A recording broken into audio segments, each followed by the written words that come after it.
بے باک صحافی، عظیم شاعر، مجاہد آزادی، پہلودار شخصیت مولانا حسرت موہانی۔ مولانا حسرت موہانی، پورا نام مولانا فضل الحسن حسرت تخلص، تحریک آزادی کے ایک سرفروش مجاہد، مخلص اور راست باز سیاستدان، ایک صاحب عمل، مسلم اشتراکی، خدا رسیدہ صوفی کھرے اور بے باک صحافی، ممتاز شاعر تھے۔ پہلودار شخصیت کے حامل تھے۔ مولانا حسرت موہانی کی سیاسی خدمات اور ہندوستان کی جنگ آزادی میں جان بازی کا اعتراف مہاتما گاندھی، مولانا محمد علی جوہر، پنڈت نہرو، سبھاش چندر بوس، مولانا ابوالکلام آزاد، ڈاکٹر راجندر پرساد، ڈاکٹر ذاکر حسین اور صف اول کے دیگر رہنماؤں نے کیا ہے۔ 1903 میں مولانا حسرت نے بی اے کا امتحان امتیازی کامیابی کے ساتھ پاس کیے۔ بعد ازاں حسرت نے LLB میں بھی داخلہ لیا۔ اس دوران حسرت کی سیاسی سرگرمیوں کا آغاز ہو چکا تھا، جس کی ابتدا انگریز دشمنی سے ہوئی۔ ان کی بے باکی، حب الوطنی، کالج کے انگریز پرنسپل کو یہ ایک آنکھ نہیں بھاتی تھی۔ اپنی حق گوئی اور حریت پسندی کی وجہ سے حسرت کو کالج سے 3 مرتبہ نکالا گیا۔ 15 مئی 1900 کو سجاد حیدر علیدرم کی کوششوں سے انجمن اردو معلّہ کی بنیاد پڑی۔ حسرت اس کے بنیادی ممبران میں تھے۔ بی اے پاس کرتے ہی حسرت کو بھی وکٹوریہ کالج گولیار میں ریاض اور عربی کے پروفیسر کی حیثیت سے ملازمت کی پیشکش کی گئی۔ حسرت کی حریت پسندی اور قومی حمیت نے ملازمت کو اپنے لیے مناسب نہ سمجھا اور ملک و قوم کی خدمت کو اپنی زندگی کا نصب العین قرار دیا۔ 1913 سے 1919 تک اور 1925 سے 1942 تک اردو معلّہ کے نام سے ایک ماہنامہ جاری کرنے کے لیے ڈکلیریشن داخل کر دیا۔ اس رسالے کا پہلا شمارہ جولائی 1903 کو علی گڑھ سے منظر عام پر آیا۔ حسرت نے اپنی صحافت کے ذریعے اس دور کے مسلمانوں کا مذاق درست کرنے اور ان میں حریت اور آزادی کا جذبہ پیدا کرنے کی نہایت کامیاب کوشش کی اور اردو معلّہ کے ذریعے ہندوستانیوں اور خصوصاً مسلمانوں میں سیاسی شعور بیدار کیا۔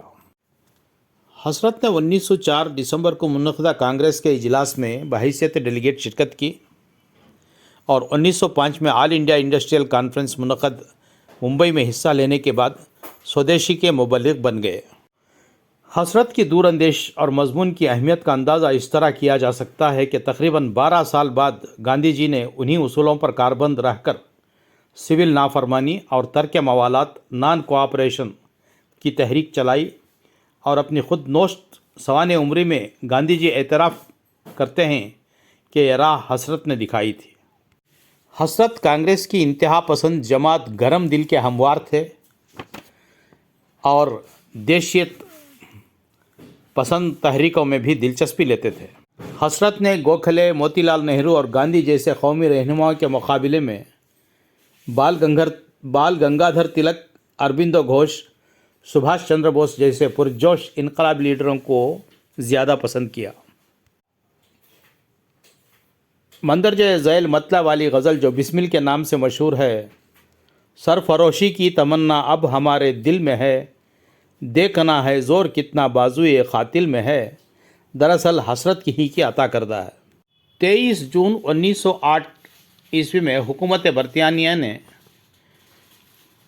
حسرت کو بغاوت کے الزام میں مجسٹریٹ علی گڑھ کی عدالت میں مقدمہ چلایا، جہاں 14 اگست 1908 کو انہیں 2 برس کی قید بامشقت اور 500 روپے جرمانے کی سزا سنائی گئی۔ ہر شخص جانتا تھا کہ اردو معلّہ کا مدیر حسرت کی زندگی بسر کرتا ہے اور 500 روپے کا جرمانہ عائد کرنے سے حکومت کی خواہش دراصل یہ تھی کہ اس بہانے سے اردو معلّہ کو بند اور حسرت کی لائبریری کو تباہ کر دیا جائے۔ واقعتاً ہوا بھی یہی۔ فاقہ مست حسرت جرمانہ ادا نہ کر سکے، چنانچہ مجسٹریٹ کے حکم پر پولیس نے حسرت کی لائبریری پر چھاپہ مارا اور بہت سے کامیاب مخطوطات پر مشتمل یہ ذخیرہ کتب، جس کی مالیت 2-4 ہزار سے زیادہ تھی، محض 60 روپے میں فروخت کر دیا اور حسرت نے اپنے اس علمی و ادبی نقصان کو